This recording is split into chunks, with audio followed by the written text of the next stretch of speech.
Bueno, buenas tardes a todos. Un placer estar aquí en tan buena compañía.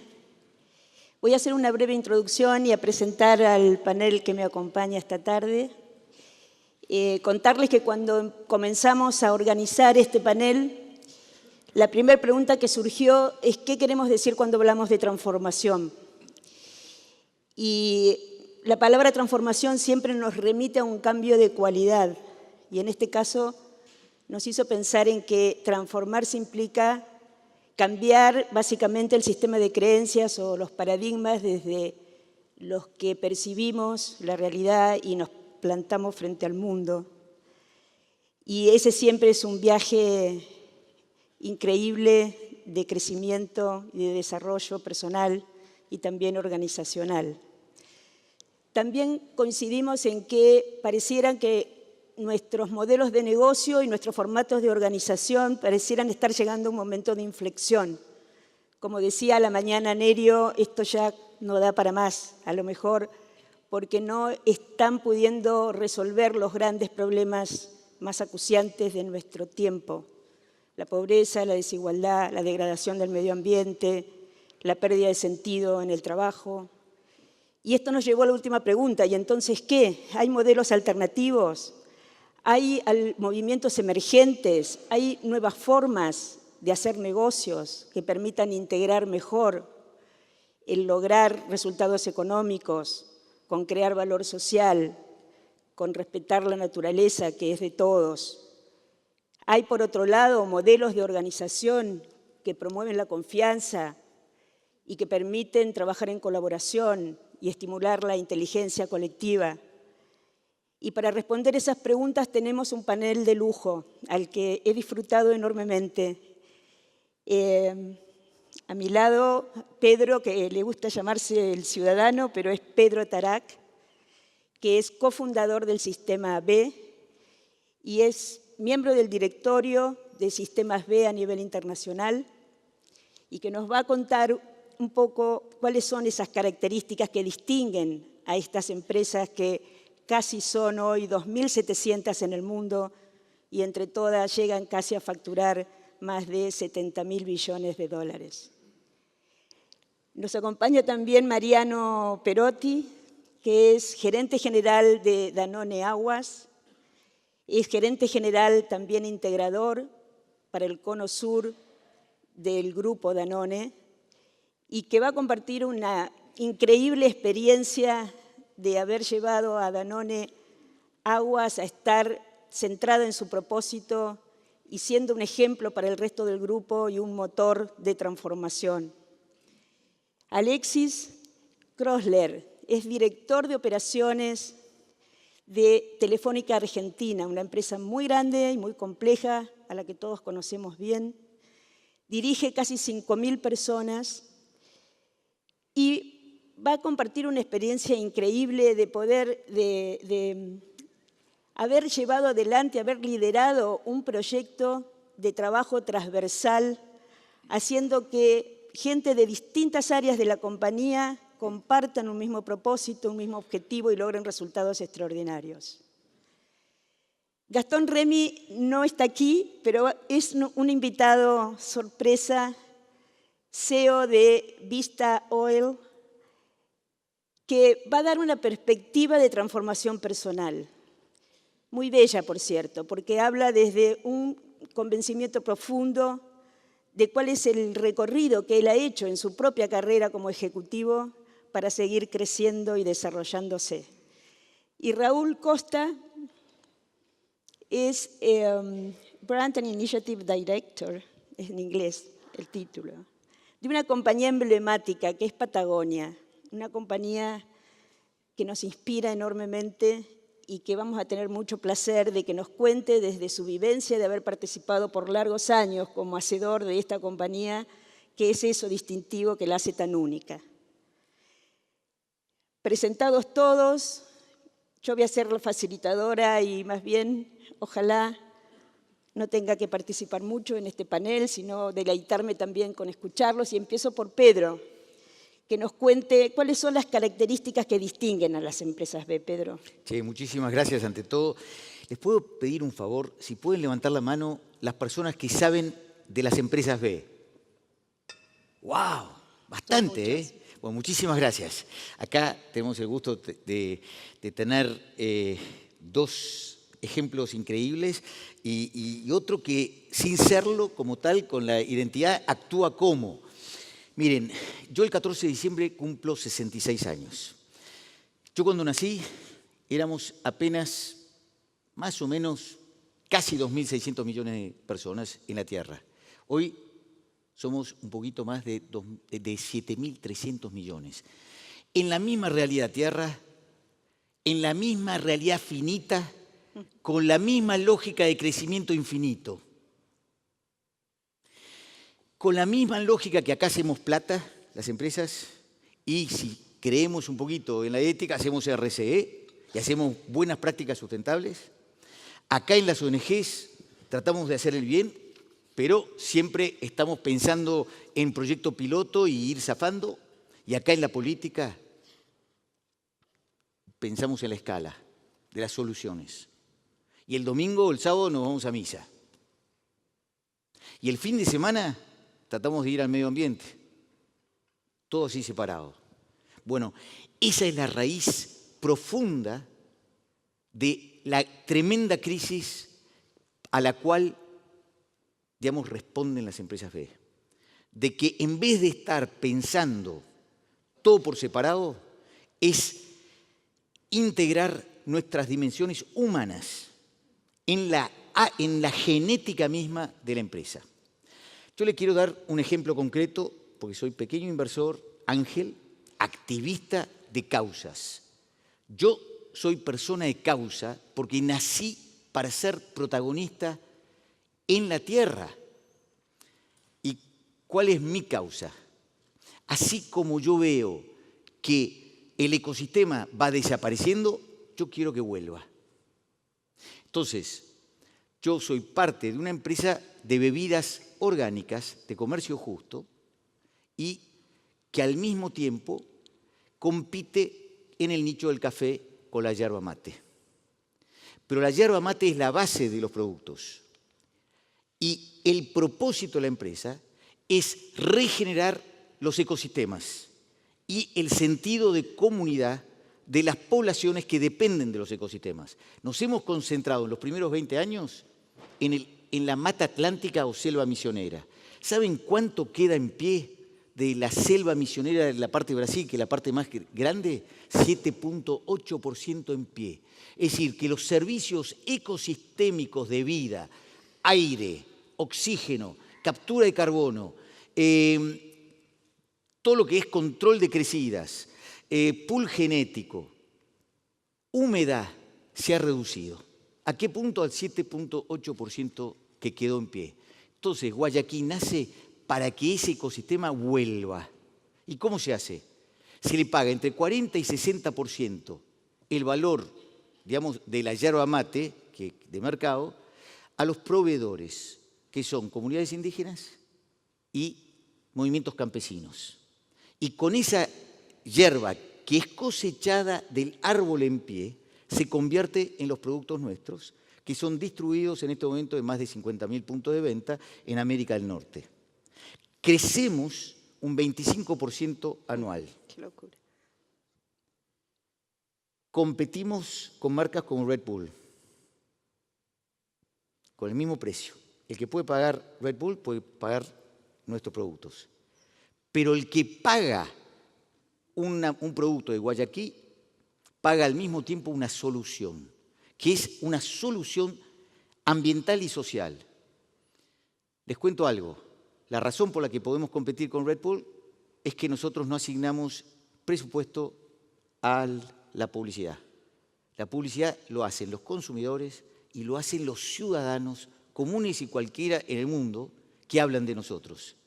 Porque ahí en el propósito converge una solución de gran escala con el sentido de trascendencia de las personas, no solo de los empleados, de los inversores, de los proveedores. Entonces se crea un mercado para resolver un problema.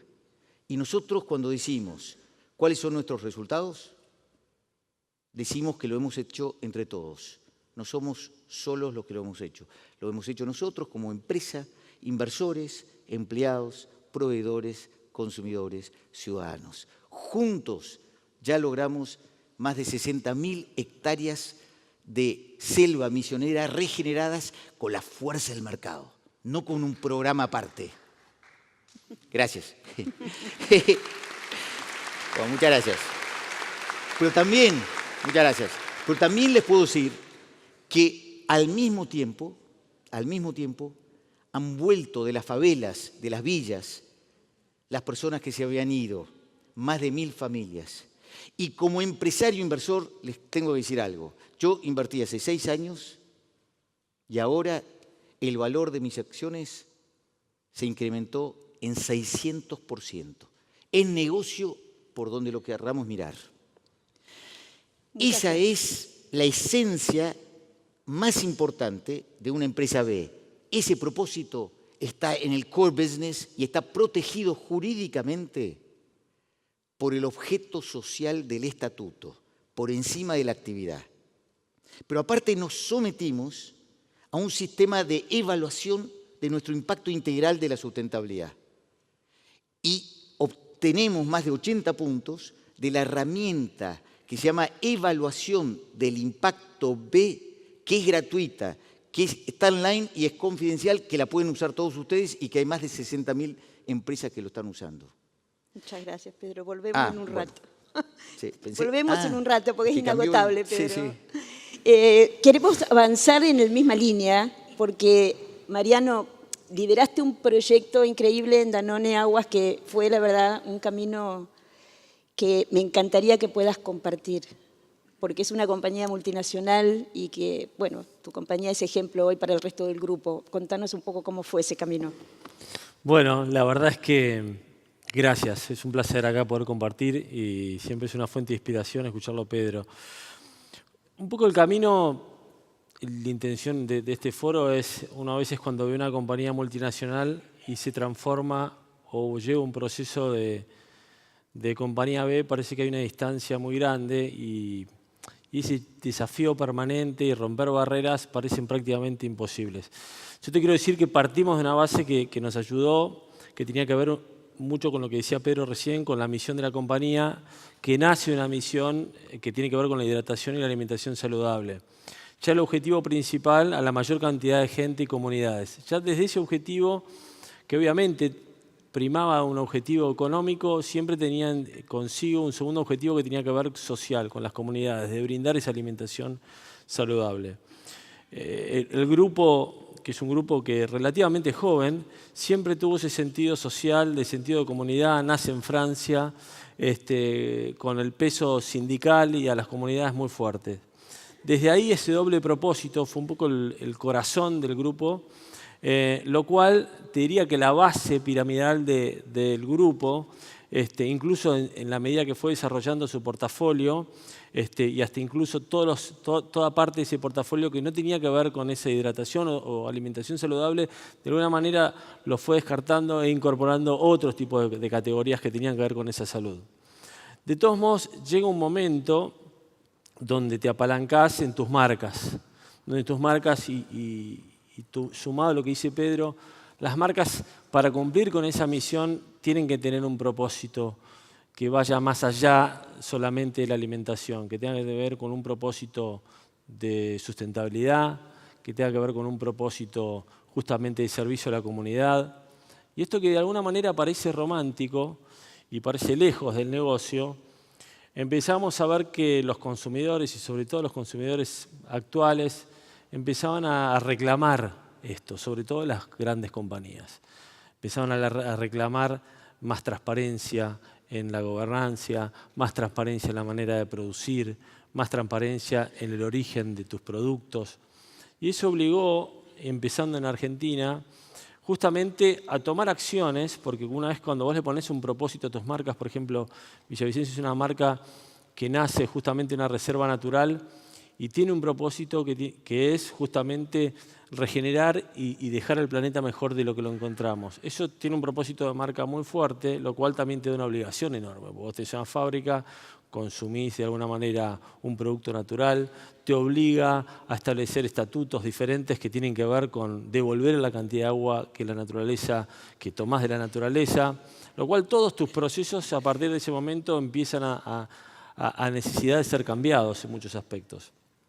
A partir de ahí empezamos a tomar decisiones y cuando le hablo de este proceso, es un proceso que le llevó a la compañía, te diría, no solamente el nacimiento de sus marcas, pero mínimamente entre 6 y 7 años, y empezamos a tomar decisiones y a implementar acciones.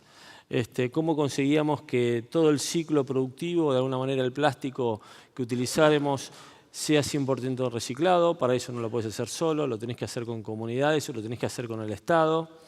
Empezamos con un proyecto de recicladores urbanos, justamente trabajando con ONG que te empiezan a inspirar un montón.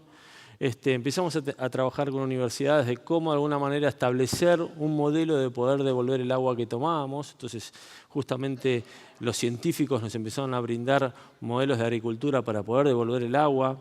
Empezamos a discutir nuestro modelo de producción, la cantidad de carbono que emitíamos como industria y un objetivo de empezar a reducirlo, justamente esa emisión de carbono, empezar a medir la huella de carbono. Tomamos también un propósito que tenía que ver con el acceso al agua, de si nosotros comercializamos con el agua, de alguna manera, ¿cómo hacíamos para que la gente que no tenía acceso al agua pueda acceder a ella? Nos encontramos con comunidades rurales que no tenían acceso. Primero, en la Argentina no hay un mapa del agua de la cantidad de gente que no tiene acceso al agua, para eso tuvimos que trabajar también con ONGs. Nos encontramos que había más de 2 millones de personas que no tienen acceso al agua y muchas de ellas no están en sectores urbanos, sino en sectores rurales. Empezamos también a trabajar con ONGs que nos ayudaron a desarrollar modelos sustentables para que puedan acceder al agua a través de cisternas. Y cuando listamos la cantidad de acciones, incluso la Reserva Natural Villavicencio y poder cuidar el medio ambiente, nos encontramos, bueno, en qué medida estábamos bien o mal haciendo las cosas, en esto de querer cumplir con este triple propósito, económico, social y del planeta. De ahí aparece nuestro amigo Pedro, que nos brinda un modelo que es Sistema B, que bueno, cómo de alguna manera nos medimos. En el momento uno, siempre con el ego organizacional, cree que de esos 200 puntos que puede acceder va a estar cercano a los 200 y nos dimos cuenta que en realidad nuestro primer autoevaluación llegábamos casi 80, que era lo necesario para certificar. Bueno, entramos en un procedimiento de auditoría más profunda para certificar. Obviamente nos encontramos que esos 80 de autoevaluación en realidad eran más cercanos a los 70. Y nos dábamos cuenta todo el camino que nos faltaba, no solamente por los 10 puntos, sino por justamente los 150 puntos pendientes. Y ahí nos dimos cuenta que materias pendientes como diversidad, nuestro board tenía una sola mujer en el board y nos dábamos cuenta que sumaba un montón tener justamente más mujeres en el ciclo de trabajo. Por fin se dan cuenta que suman. Imagínate lo que era, lo que ponderaba. Tenía que ver con la transparencia, los ciclos de trabajo, los diferentes comités, que a veces las compañías tienen comité de innovación, comité de marketing, teníamos que tener un comité de sustentabilidad, justamente para la hora de innovar un producto recaigan estas matrices. Y finalmente certificamos, después de 5 años de proceso, muchísimo, en el medio de todo esto, tener que entregar el resultado de una multinacional, tener que decirle al accionista en París, en el sueño que nos estábamos metiendo. Pero con el grupo, yo te insisto, siempre con este cuidado del planeta, también declara esta obsesión y estas ganas de ser compañía B a nivel global, lo cual eso también nos dio un puntapié muy inicial. España, una empresa de lácteos, había sido certificada como B, nosotros habíamos sido la segunda. Hoy el grupo Danone tiene más de 20 empresas ya certificadas, una empresa de más de 5.000 millones de dólares que es Y-Wave en Estados Unidos, lo cual el proceso fue como empezar a mostrar la punta, que había un mecanismo muy sostenible. ¿Por qué seguimos esto? Bueno, imagínate el efecto que tiene a nivel corporativo. La gente necesita una inspiración para trabajar. Esto nos dio una inspiración enorme a todos, desde el gerente general hasta el pasante que entra. Mucha gente cuando ve que fuimos certificados fue una fuente de talento enorme. Muchísima gente que venía de ONG se fueron incorporados a la compañía para darnos otra vista de cómo se podía producir y comercializar productos. Finalmente, yo no tengo ninguna duda que el sistema B es un sistema que dentro de unos años va a ser una obviedad quien no certifique. Si el consumidor es el centro en general de las compañías multinacionales, certificar y tener una responsabilidad social y un cuidado del planeta y tener esta economía cíclica de justamente todo lo que producimos es lo que cada uno de nosotros queremos a la hora de consumir un producto. Creo que esa es la clave, creo que estamos convencidos que ese es el futuro. Hoy por hoy yo soy coordinador de las 4 compañías acá en la Argentina, están en camino de certificación, obviamente que superaron un montón de barreras, entre otras la manera de producir, la manera de comercializar, cómo integramos justamente las comunidades. Pero nos damos cuenta que también, por más que Danone certifique, es un camino imposible hacerlo solo.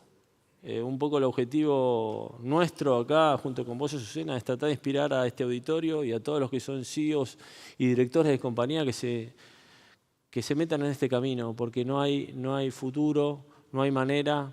Habla de la solidaridad, habla de tener un sentido y una pasión por lo que hacemos, más allá de vender una botella de agua.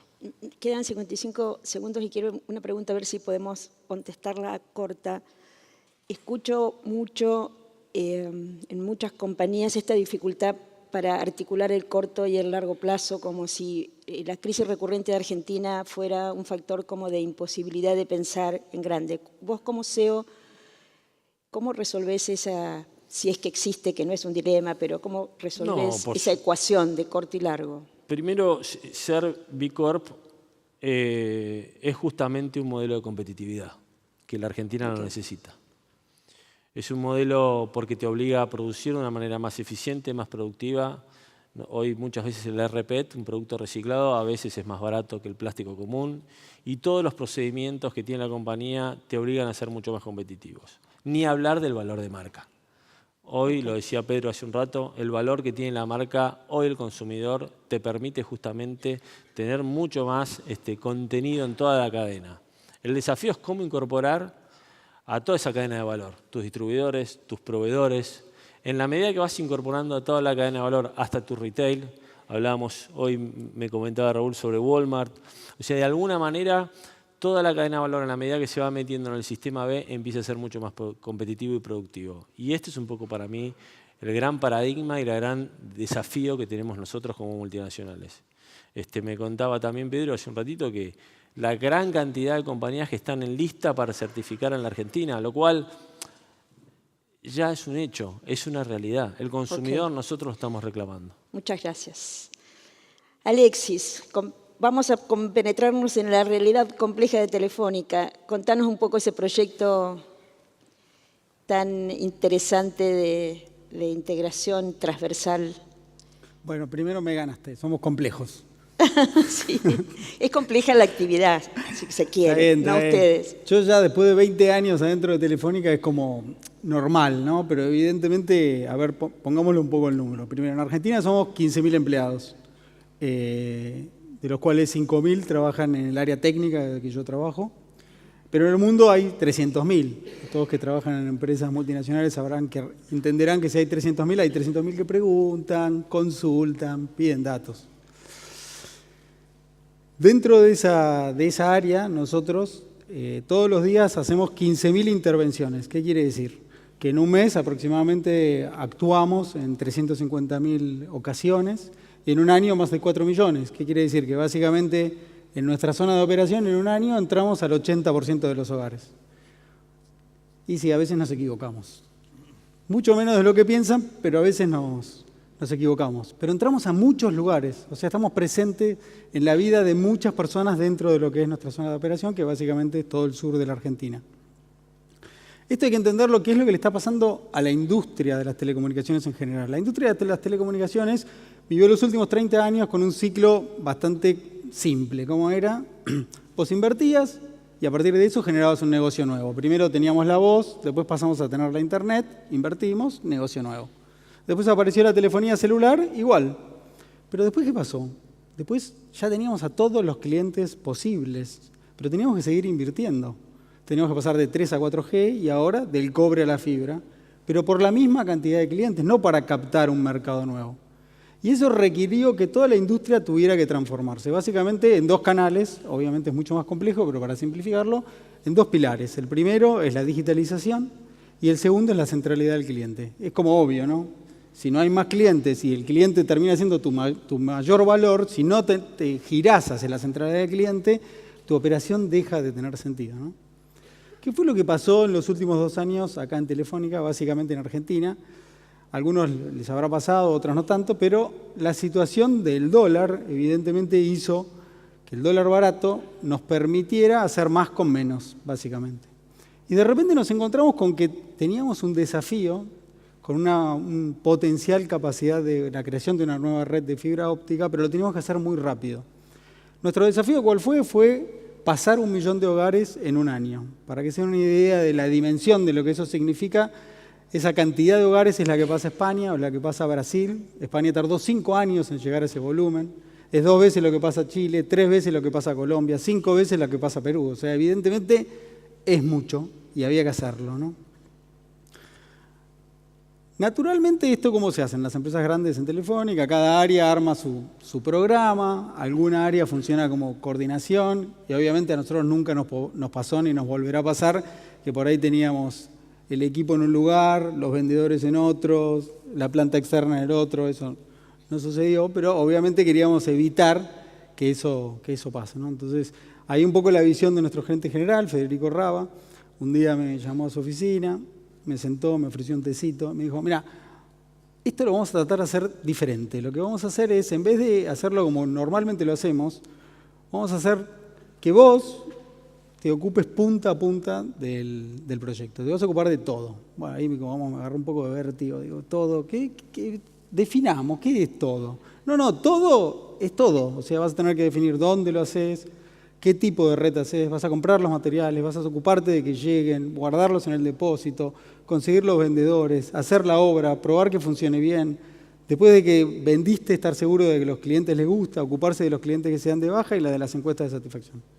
Yo era el director de mantenimiento, digo, esto está un poco complicado, ¿no? Y obviamente, ¿cómo lo encaré? Igual que como se encaraban todos los proyectos de este tipo, ¿no? Armé un equipo jerárquico, todos los directores, nos juntamos en una mesa, a la tercera reunión no habíamos definido nada, digamos, no habíamos logrado nada, no avanzábamos nada. Entonces dijimos, no, esto no es así, lo tenemos que hacer diferente. A esta mesa no tiene que venir por jerarquía, tiene que venir por conocimiento, tienen que venir los que saben, ¿sí?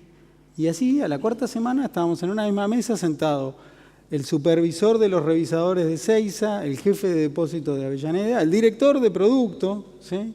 Yo, todos en una misma mesa, viendo cómo hacer las cosas. No había que pensar más, había que enfocarse en el hacer. Obviamente, ¿qué sucedió? Rápidamente la organización trató de que volviéramos a los modelos clásicos, ¿no? Las decisiones tratar de tomarlas en otro lugar. ¿Y qué fue lo que aprendimos? Bueno, básicamente 2 cosas. Lo primero y principal es, en esa mesa se define todo y se tratan todos los temas. ¿Por qué? Porque enseguida que la organización decide otra cosa y llega a la mesa y decir, no, esto ya lo definimos allá, la mesa pierde legitimidad y el equipo deja de funcionar.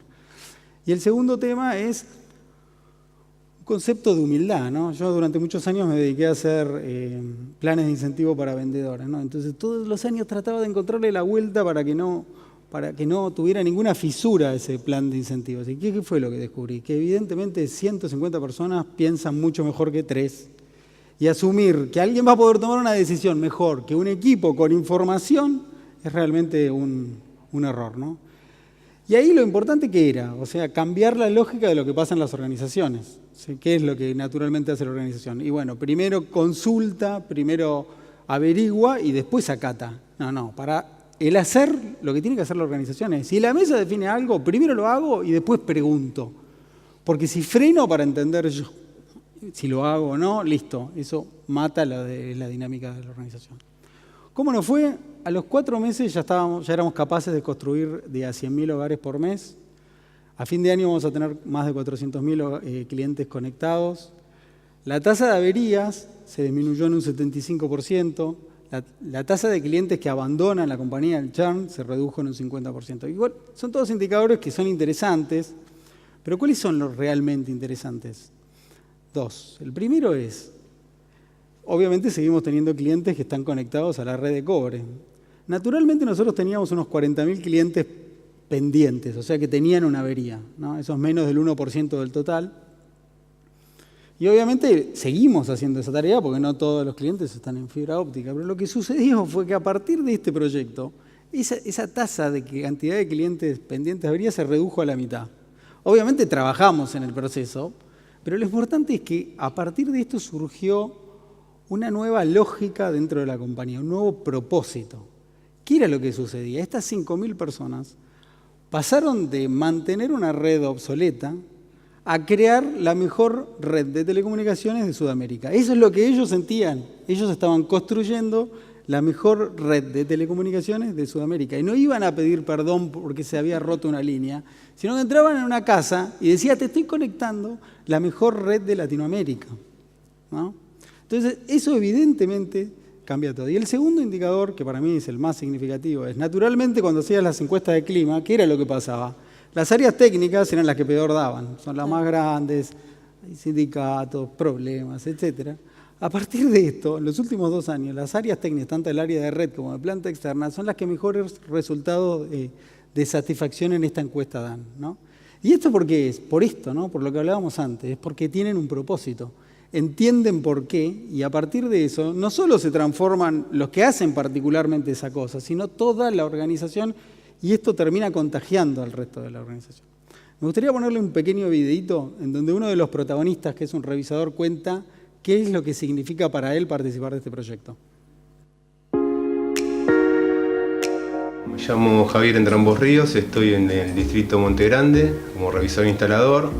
Entré en la compañía hace 25 años, trabajé con la línea cobre solamente básica y ahora se nos vino el desafío de la fibra que fue totalmente innovador. Al principio nos dio como todo cambio una cosa, pero la verdad que era lo que necesitábamos. Los clientes necesitaban más velocidad. Hoy empezando a instalar líneas de fibra, llegamos con la fibra y la calidad es excelente. Si están los hijos, se empiezan a poner contentos, uy, esto vuela, está buenísimo. Y ahora empezamos con la televisión, también es una experiencia espectacular. El sábado, por ejemplo, instalamos un cliente que estaba en pleno lluvia, terminamos de instalar y dice, qué bárbaro, no se corta. No, esto no se corta. Los clientes están, la verdad, muy contentos. Nuestra tarea sigue siendo la misma, sigue siendo un cable de un poste hasta dentro de la casa del cliente, un conexión dentro de la casa del cliente, pero después, ahora nosotros, nuestra tarea, nuestra profesión se renovó. Inclusive nos da mucho orgullo de salir a la calle y ver, llegó IPTV a tu casa, los carteles en la calle lo ponen muy bien. Muy lindo, muchas gracias. Un placer. Vamos a convocar, voy a usar la palabra convocar porque es convocar a Gastón Remy. Bueno, buenísimo estar acá, raro, pero feliz de poder acompañarlos, de estar en este evento, de verlos, de escucharlos. ¿Me ven? ¿Me escuchan? Yo me siento raro así. Es como la insoportable levedad del ser. Pero bueno, me invitaron y como siempre, Ideas es mi casa. Este espacio de intercambio, de diálogo, de ideas, es un lugar que me convoca mucho y mucho más en un evento como este, que creo que está destinado a trascender a lo largo de los años, porque es un espacio donde esta generación, que son ustedes clave para el desarrollo del mundo empresarial y sobre todo de la Argentina, va a jugar un rol preponderante. Pero bueno, me pidieron que hable de transformación. Estamos hablando de transformación. Todo este evento tiene que ver con la transformación. Y la realidad es que yo creo que la verdadera transformación es la que empieza por uno mismo. Ese fue el lema del año pasado en el coloquio. Acuérdense, el transformándonos tenía mucho que ver con eso, con la idea de la transformación desde uno mismo, ¿no? Como el de este año, que fue el soy yo y es ahora, y que también tiene una lógica de protagonismo, tiene una lógica de dejar de mirar el partido desde la tribuna y jugarlos desde la cancha, como me he cansado de decirlo tantas veces. Así que, en primer lugar, agradecer la oportunidad de estar acá y contarles, a través de mi experiencia personal, profesional, que les puedo asegurar, está cargada de frustraciones, de momentos zigzagueantes, de búsquedas y no siempre de encuentros, no siempre de buenos resultados, de crisis, pero también de momentos espectaculares, ¿no? y de momentos de mucha, mucha plenitud. Así que les cuento de ese recorrido cómo es que yo he vivido mis distintas transformaciones. Para hablar de transformación, déjenme remitirme a un esquema, un gráfico que vi hace unos años y me quedó muy grabado y que tiene que ver con ese tránsito permanente que tenemos las personas, tanto en la vida profesional como en la vida personal, de movernos entre zonas de confort y zonas de aprendizaje. Pero la forma que a mí me gusta contarlo, sin tratar de ser ultra original, ni de darles consejos, ni nada que se le parezca, pero sí usarlo como una plataforma para hablar de algún tipo de recorrido, es un primer círculo, imagínenselo, un primer círculo donde está nuestro ADN, ¿sí? Donde están nuestros valores, donde básicamente está nuestra esencia, ¿no? Yo creo firmemente que en estos momentos que todos vivimos y a veces sufrimos o padecemos, pero también disfrutamos de grandes cambios exponenciales, culturales, sociales, tecnológicos, geopolíticos, tenemos que anclarnos en algún lugar. Y ese anclaje claramente son valores y vínculos, relaciones. Es decir, todo el elemento y componente humano que nos diferencia. Bueno, en ese primer círculo, en ese ADN, en esa esencia, en mi caso, ese chico de Neuquén que creció en la Patagonia, con el viento, con el río, con mis viejos, con mis hermanos, con mis amigos, con las primeras experiencias, ese es el lugar donde yo me refugio en los momentos en que estoy más confundido o los momentos en que tengo que empezar a alinear mis búsquedas, mis necesidades, mis sensaciones. Así que déjenme dejarlos con este primer círculo donde está nuestro ADN. Pero movámonos a un segundo círculo, que es el que hablábamos recién, zona de confort, ahí donde nuestras habilidades iniciales y conocimientos son superiores al nivel del desafío, y empezar a transitarlo a un tercer círculo, que es esa zona de desarrollo o aprendizaje. En mi caso, ahora cuando miro para atrás, siempre fui inquieto, curioso, siempre quería conocer un poquito más y en el fondo es el lugar donde nos hacemos vulnerables también. Porque yo creo que la vulnerabilidad es un atributo si uno lo convierte en humildad, si uno lo convierte en ganas de aprender cosas nuevas y de desaprender lo que ya sabemos para justamente empezar a adquirir nuevas herramientas que vamos metiendo en la mochila que es la vida, ¿no? Habilidades, conocimientos. La oportunidad que vamos poniendo un destornillador, una llave francesa, una pico loro para los momentos en que sea necesario. Pero en el fondo, ese tránsito entre la zona de confort y la zona de aprendizaje es una lucha entre miedos y motivaciones. Es el miedo a perder, a dejar de ser lo que somos o lo que creemos que somos. Es dejar la zona calentita y de confort para movernos a un lugar de observación, de experimentación, de nuevas sensaciones, que no necesariamente son siempre cómodas. A mí me pasó a lo largo de mi carrera, por ejemplo, en Dow, donde cada 3 años cambié de puesto.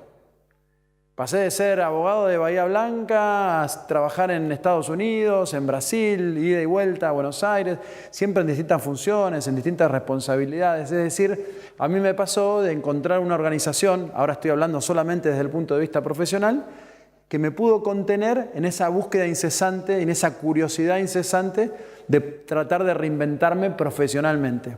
Entonces, quizás por ahí dejo esta primera zona de la esencia, una segunda zona de confort que todos tenemos y algunos las hacemos más amplias o menos, y una tercera zona del aprendizaje, de las habilidades y del conocimiento. Pero ahora, déjenme contarles la que yo creo es la zona más importante. Y les decía que ese momento, ese tránsito donde uno empieza a alinear el interés individual con el de la organización, ya para alinearlo también con el interés colectivo, es un momento mágico, es un clic, es algo súper energizante. Y es una búsqueda que lleva años, porque por supuesto recurrimos primero a la esencia, a los valores, a los vínculos, pero también nos apoyamos en las habilidades, en los conocimientos, en la curiosidad, en el tránsito entre nuestras zonas de confort y zonas de aprendizaje, que seguramente se fueron repitiendo una tras otra, para llegar a esa zona mágica. Les decía, a mí me llevó años. Y quizás tiene que ver con la razón de que hoy esté acá y no siguiendo mi carrera en el exterior. Es haber sentido en algún momento un llamado muy concreto y profundo de que este es mi momento, es acá y ahora. Y las ganas de hacer cosas que no solamente sean por mi propio beneficio, sino, como les decía antes, por un interés más colectivo. Y ahí es donde las personas y los líderes y las organizaciones empiezan a tener un impacto mayor. Dejamos de sumar y empezamos a multiplicar. Por eso quería terminar esto con una reflexión. Es este nuestro momento, el de ustedes, el mío, el de todos los que estamos acá. Hay una responsabilidad en ese sentido. Es el momento de dejar nuestros sesgos o ponerlos en cuestión. El momento de tener nuevas miradas, de tener nuevas perspectivas. Es el momento de dejar de mirar el partido desde la tribuna y jugarlo desde adentro, desde la cancha, en el lugar que nos toque.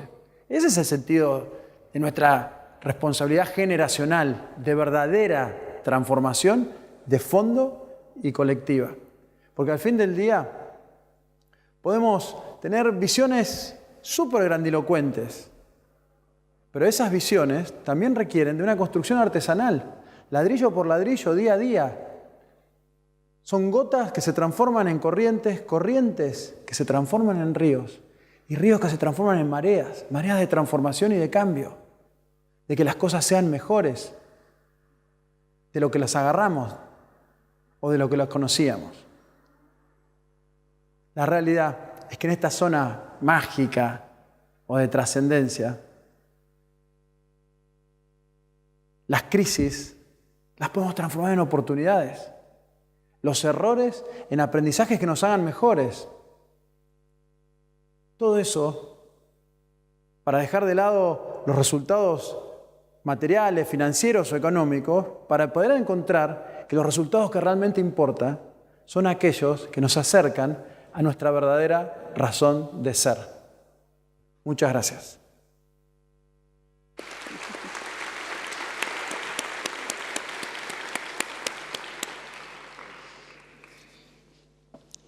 Uno mira a ver si está. Bueno, Raúl, por último, Patagonia, una compañía emblemática con ropa de culto. Contanos un poco esa historia. Primero agradecer el hecho de poder compartir con ustedes el panel, enriquecerme con sus testimonios y después agradecerle a ustedes que me hayan dado la oportunidad de contarle los valores y los principios que tiene la compañía donde trabajo, para mí fundamentales, y el cuidado que tiene por el medio ambiente. Quiero empezar con esta acción que tuvo Patagonia hace unos años, que invitaba a sus clientes y al público a no comprar esta campera. Esto fue para esta época, porque fue para el Black Friday, y la acción siguiente que siguió a esta fue, se propusieron ver cómo podían impactar más en el público para bajar el consumo, y se nos ocurrió cerrar los locales el día que era el Black Friday. Pero también nos pareció que cerrando los locales el mensaje no era fuerte. Entonces lo que se nos ocurrió fue donar la facturación de todos los locales de Patagonia el día del Black Friday. Eso juntó la cifra de $10 millones que pasaron a engrosar, fueron a parar a organizaciones que protegen el medio ambiente. Eso nos pareció mucho más fuerte que no hacer nada y parecer como que estábamos de luto, ¿no? Esta acción nos acompañó. Y uso esto también como disparador para contarles que somos una empresa privada todavía, que lidera este señor que tiene el martillo, que es Yvon Chouinard. Yvon es herrero y empezó haciendo herramientas para escaladores. aparte escalador. Empezó haciendo pitones, martillos y herramientas que fueron un suceso en el mercado. Aparte de eso, se instaló en Ventura, California, en un galpón cerca del mar, porque sobre todo lo que le gustaba a ellos era surfear, y entonces podían dejar de trabajar para ir a surfear. Este es el galpón con sus amigos, porque también empezó a contratar amigos para hacer el trabajo. Los amigos que contrataba también eran escaladores y también eran surfers. Entonces generaba un ambiente diferente en el lugar de trabajo. Este es el Fitzroy, como todos ustedes saben, y ahí vino Yvonne con Doug Tompkins en la década del 60 a producir un hecho muy importante que fue abrir una ruta que después se llamará la Ruta de los Americanos. Eso fue un viaje muy inspirador para los dos. A la vuelta de este viaje, Doug Tompkins fundó The North Face. Pero Yvonne, a la vuelta de ese viaje, empezó a hacer ropa también, porque en esa época era muy difícil, la ropa que usaban los escaladores no era algo que fuera práctico. Entonces, a raíz del viaje inspirador que tuvo a la Patagonia Argentina, decidió en el año 73 fundar esta compañía que se llama Patagonia y que ustedes podrán ver en su logo cómo imita el Fitzroy. Esta compañía se convirtió en algo icónico y 20 años después de la fundación de esta compañía, esta compañía hace que tanto los que trabajan en Patagonia como sus amigos y como los primeros que usaron la ropa empezaran a respetar el medio ambiente. ¿Por qué? Porque estos lugares son los que nosotros necesitamos para disfrutar de los deportes. Yvonne, yo, Alexis, que es un apasionado pescador, necesitamos de estos lugares y necesitamos esta ropa para poder disfrutar de estos lugares. Pero ¿qué pasa? 20 años después, este lugar que cuando Yvonne fue era un desierto, ya tenía calles, ya tenía carteles y se transformó en la ciudad de Chaltén. Este fue un mensaje de cómo estaba cambiando el mundo, pero aparte de eso, aparte de estar cambiando de esta manera, también estaba cambiando de esta otra. Empezaban a destruirse bosques, la desertificación en los pastoreos transformaba las tierras prácticamente en desiertos. Y nosotros, como compañía, nos vimos obligados moralmente a tratar de buscar una solución para este problema. Esto fue lo que nos llevó a generar una compañía que estuviera preocupado por esto. No solamente por nosotros, sino por la gente, por nuestro público, por nuestra familia, por nuestros empleados, para que tuvieran una estancia feliz. Entonces decidimos armar una compañía que tuviera un principio y que fuera generar el mejor producto posible sin hacer daños innecesarios y tratar de inspirar a otros y buscar soluciones para la crisis ambiental. Ese fue el fundamento crucial que tomamos en Patagonia. Quiero repasar algunos de los principios o de los core values que tenemos. El primero de ellos es 1% for the planet. Quiero explicarles qué significa esto. Esta iniciativa fue fundada, uno de ellos, de los socios, es Patagonia, y nos obliga a que todos los años, a final del ejercicio, se done el 1% de la facturación bruta, no después de impuestos. Eso es lo que para nosotros llamamos nuestro impuesto ambiental. Esto se dona, va a un fondo y ese fondo se distribuye en organizaciones ONG sin fines de lucro que ayudan a cuidar el medio ambiente. Estas son más de 30 organizaciones de nuestro país que fueron beneficiadas desde el año 92 con más de $500.000 para esos fines. Y aparte nosotros, junto con un FARN, Vida Silvestre, Flora y Fauna, Banco de Bosques, FUNAFU y creo que no me olvido de nadie más, sí, Aves Argentinas, formamos una coalición para tratar de recuperar lo que es el río Santa Cruz. Estamos tratando de salvar este río para que esté libre de represas. Esto nos lleva también a inspirar a otros a imitarnos. Esta es Rose Marcario, la CEO de Patagonia, que ahora forma parte del directorio de Danone Internacional, tratando de buscar cosas en común, y esa fue parte de la inspiración que hizo que Danone se convierta en una B Corp.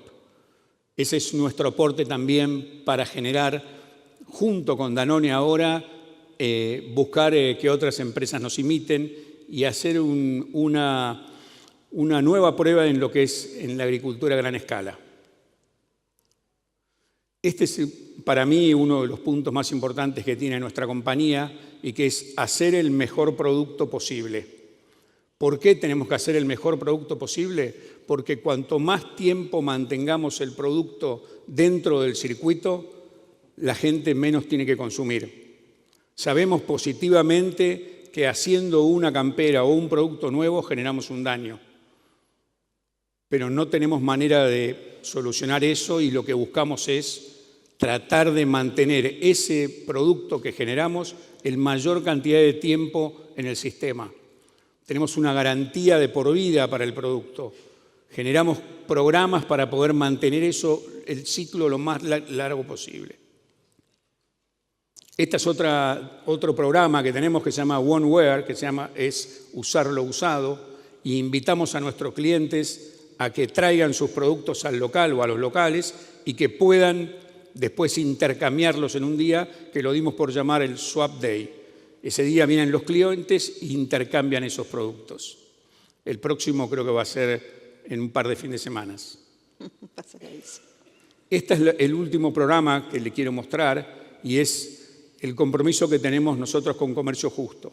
Comercio Justo, yo no sé si ustedes saben, es una certificación que nos garantiza el estado de los empleados de nuestros fabricantes, los que fabrican nuestros productos. Les da un valor justo, un lugar de trabajo y les da una voz. Gracias y espero haber transmitido la pasión que ponemos en nuestra compañía por la gente y por tratar de salvar al planeta. Muchas gracias.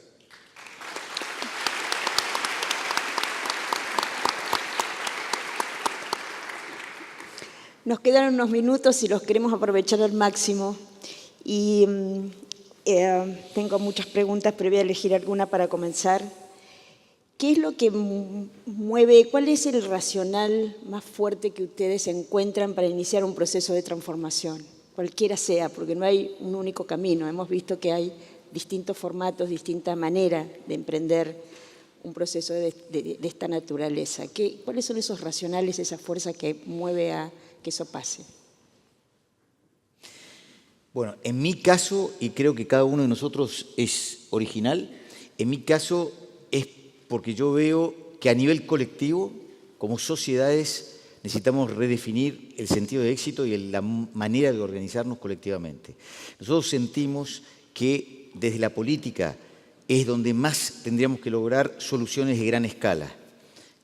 Cambio climático, reducir la brecha, es decir, bajar la pobreza y tantos otros temas. Sin embargo, vemos también que en la política de izquierda, de derecha, de centro y todas las categorías que podamos imaginar, está creciendo la polarización, la división, digamos, donde el rol de cohesión social no se está cumpliendo desde la política.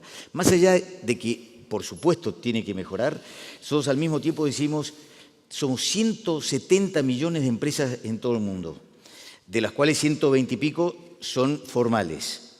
Tenemos una gran oportunidad de facilitar como agentes habilitadores de todos los otros actores del mercado para ser partícipes de soluciones de gran escala.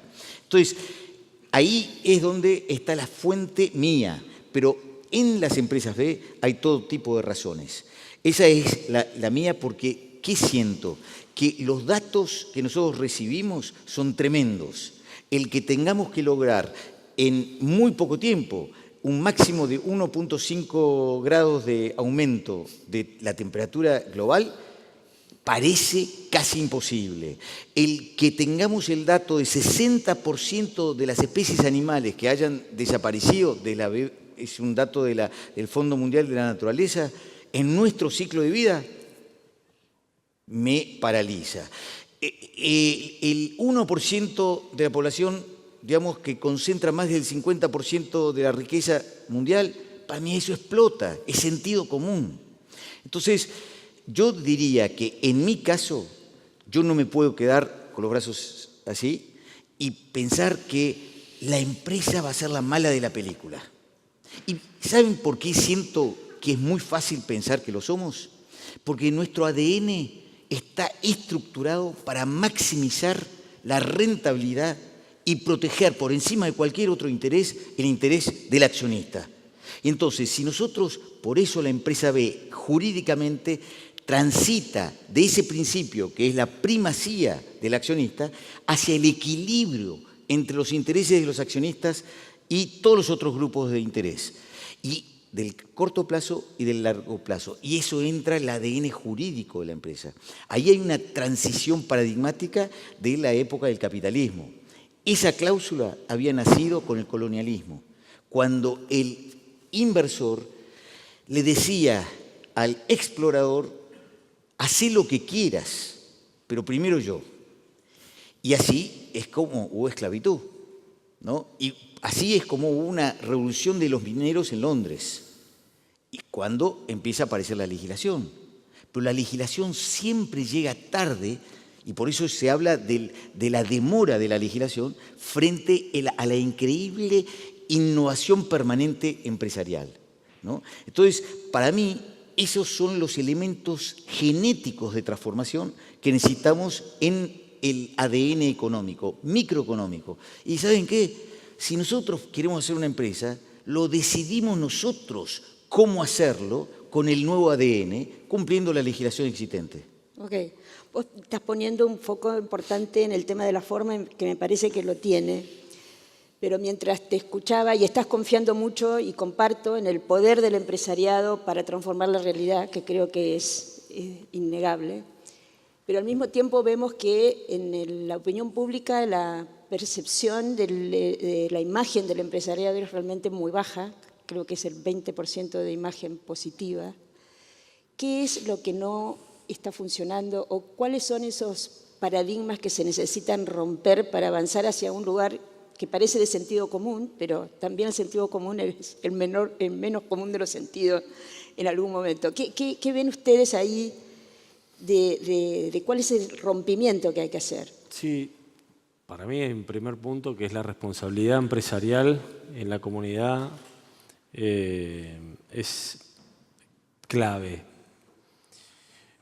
Podemos discutir el tamaño del Estado de una sociedad o no. Yo no tengo ninguna duda que el rol del empresario y el rol del Estado, el rol de las ONGs, el rol de las sociedades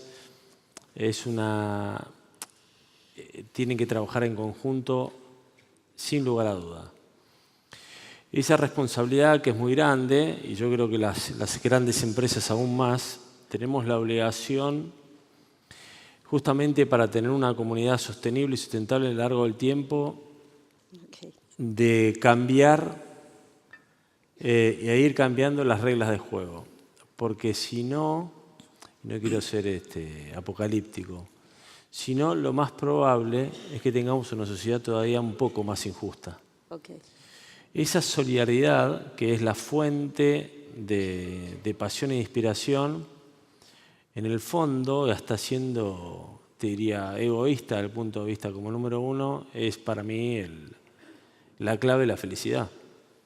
Entonces es psicológico y te digo filosófico, pero hoy nos ponen a nosotros acá, a todos los que estamos en este auditorio, justamente tenemos la fortuna de tener una responsabilidad enorme, y ese derecho hay que saber ejercerlo. Okay. Y creo que esa es la clave, y en el fondo el consumidor, que es quien manda, tiene es quien lo demanda también. Un tuit. Se nos No, redujo. yo, muy cortito, lo importante del efecto adyacente, ¿no? En el caso nuestro, la transformación deviene de una situación de crisis más que de una vocación o una visión, o sea, un cambio que necesita hacer la industria.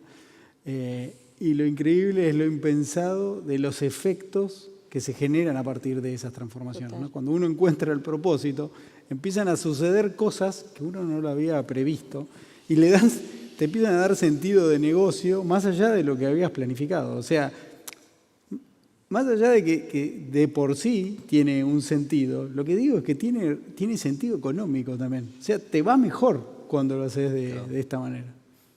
Okay. Para nosotros que estamos al revés, o sea, nosotros teníamos esta mentalidad que yo les acabo de contar y de golpe apareció la empresa B, era un guante que nos iba perfecto a nosotros. Entonces es muy difícil desde nuestro lado poder decir los beneficios. Lo único que podemos transmitir es que esto está pasando ahora en el planeta. No es un libro de Ray Bradbury que habla de cosas raras. Esto está pasando ahora.